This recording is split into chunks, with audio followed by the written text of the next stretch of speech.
Pessoal, eu vou fazer um vídeo sem edição, totalmente cru, muito mais porque a gente sempre corre o risco da notícia virar velha. Num governo que nós estamos, em que toda hora absurdos terríveis são ditos e quanto não executados, a gente tem que acabar sendo rápido para falar de alguma coisa, dar alguma notícia ou algo do tipo.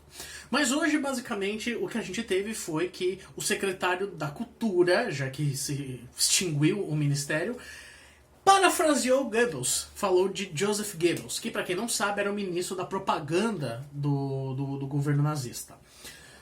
Eu vou tentar falar um pouco sobre isso de uma forma histórica e também opinando politicamente, para, enfim, extingar um pouco a reflexão aí de todos. Mas basicamente, hoje isso é muito simbólico tudo o que aconteceu. Esse discurso, essa fala num vídeo do Roberto Alvim, que é um dramaturgo e estava até agora há pouco ocupando aí o cargo de secretário especial da Cultura, basicamente falando aí um trecho exato. Se você colocar lado a lado, você vai ver que não tem nem como você negar, tanto é que ele não negou, que é uma cópia de um trecho de discurso do Goebbels. E é muito sintomático falar isso, porque o governo nazista teve uma atuação muito forte no que diz respeito a tentar impor uma cultura, a criar-se uma cultura própria, uma cultura a favor do que eles diziam, da nação, da família e de todos esses valores que eles julgam ser éticos. E aí tem algumas coisas importantes pra gente dizer. Uma é que falar que isso foi uma coincidência é muita forçação de barra. É difícil acreditar que essa fala do Roberto Alvim não foi muito bem pensada, muito bem meticulada, tudo dentro aí do que ele queria. Porque tudo ali moldava para isso. A estética, aquele cara de terno, cabelo lambido para trás, falando firme, com isso é indispensável, uma trilha sonora ao fundo, que é um trecho de uma ópera do Lohengrin, que é do Richard Wagner. O Wagner, que era o compositor favorito e um dos símbolos culturais do nazismo, era o compositor favorito do Hitler. É interessante a gente falar um pouco do Wagner aqui, porque por que ele era o compositor favorito do Hitler? Por que ele era esse símbolo cultural de retomada dos símbolos mitológicos alemães, eu posso assim dizer? Ele é compositor do século XIX. Dá para se dizer, por exemplo, que ele tinha muita proximidade com o filósofo Friedrich Nietzsche.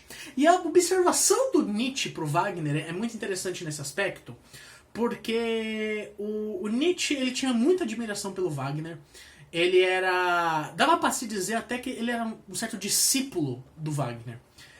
E ele começou a se afastar paulatinamente do compositor quando ele começou a perceber que o Wagner ele fazia uma espécie de culto aos mitos alemães.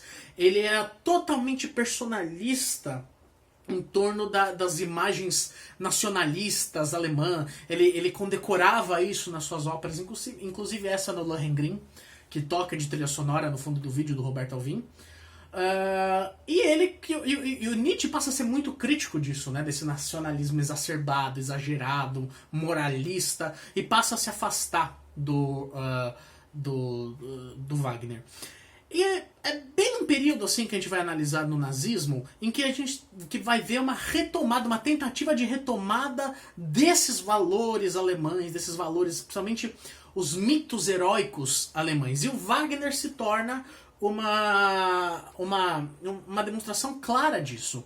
A gente fala isso porque o Goebbels, que é o personagem central hoje dessa história, ele tinha uma atenção muito forte com a cultura. Ele, por exemplo, fundou em 1933 a Câmara de Cultura do Reich. E essa Câmara de Cultura do Reich, ela era basicamente encarregada de arianizar, de uma arianização da cultura alemã. Na música a gente vê isso porque você está tendo um crescimento muito forte do atonalismo, uma nova escola, uma nova maneira de se fazer música, de se pensar mais acadêmica. Você tem o Franz Liszt, acho que é o maior nome dessa corrente. Nesse período dos anos 20 e 30, você vai ter bastante ascensão de dois compositores que a gente chama, que é do atonalismo livre, né, da escola do atonalismo livre, que é o Wallenberg e o Schoenberg, que depois ele vai ser mais famoso pelo dodecafonismo. E a ideia era de que a negação disso como cultura. Então, o Goebbels, ele vai ali fomentar novas políticas para os artistas comporem músicas do século XIX e não começar a se pensar uma música do século XX. E sim uma retomada de uma outra escola, de um outro século, porque ali, para ele, tinha a essência do pensamento alemão, do que deveria ser o pensamento alemão, do que deveria ser o alemão, os mitos fundadores alemães. E estava tudo incrustado no Wagner.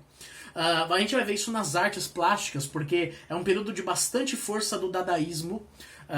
E é legal falar, por exemplo, os artistas que impulsionaram o dadaísmo no seu começo, aí na década de 20, como o Tristan Tzara, que era um poeta francês judeu, e um alemão, um artista alemão chamado Hans Arp, que ele era alemão, nascido na Alemanha, mas era nacionalizado francês. Ele optou pela nacionalidade francesa.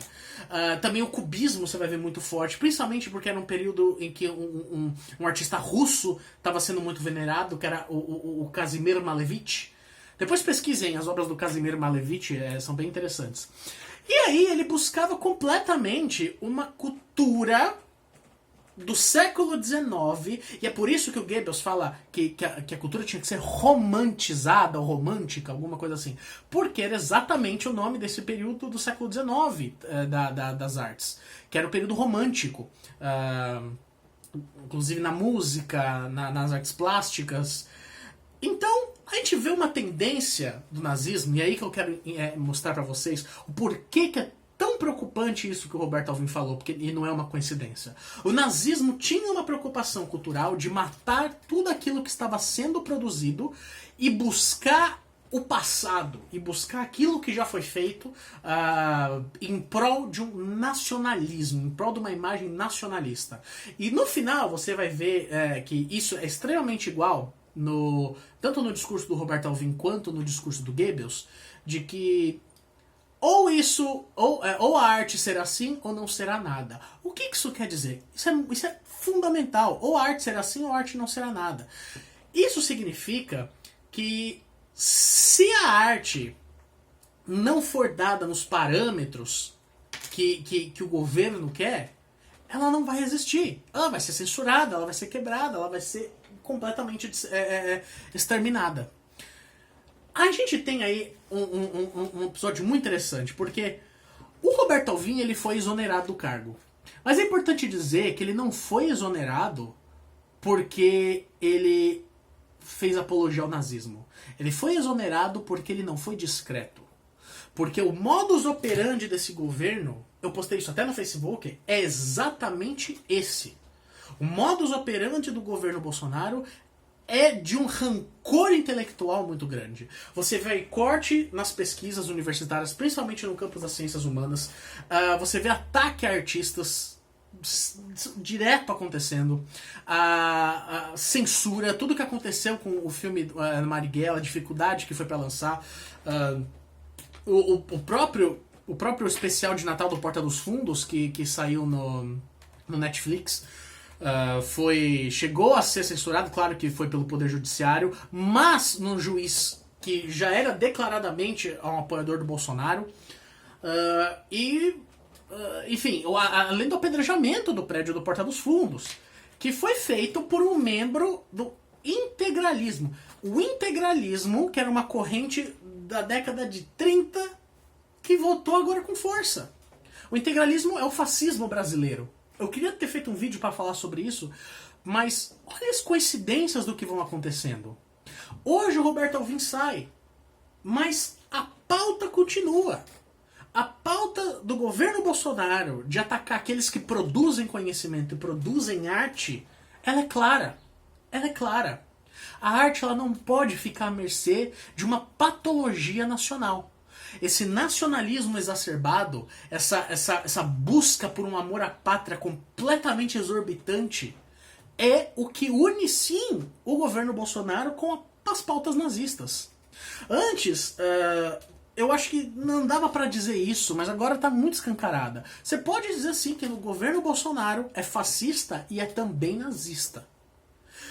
O Roberto Alvim, ele é uma ponta disso tudo. Ele é só uma ponta, porque se havia fascistas dentro do governo, você tem certeza que agora está muito claro que tem nazistas também.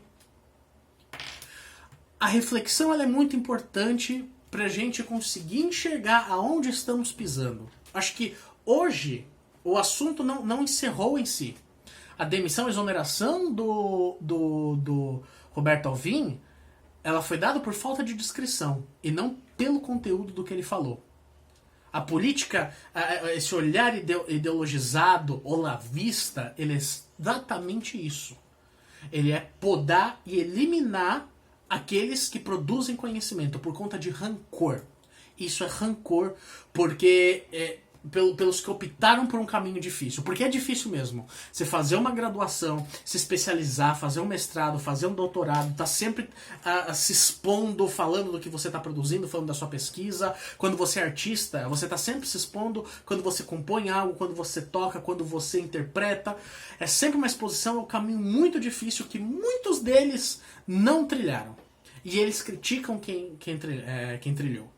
Então, é isso daí.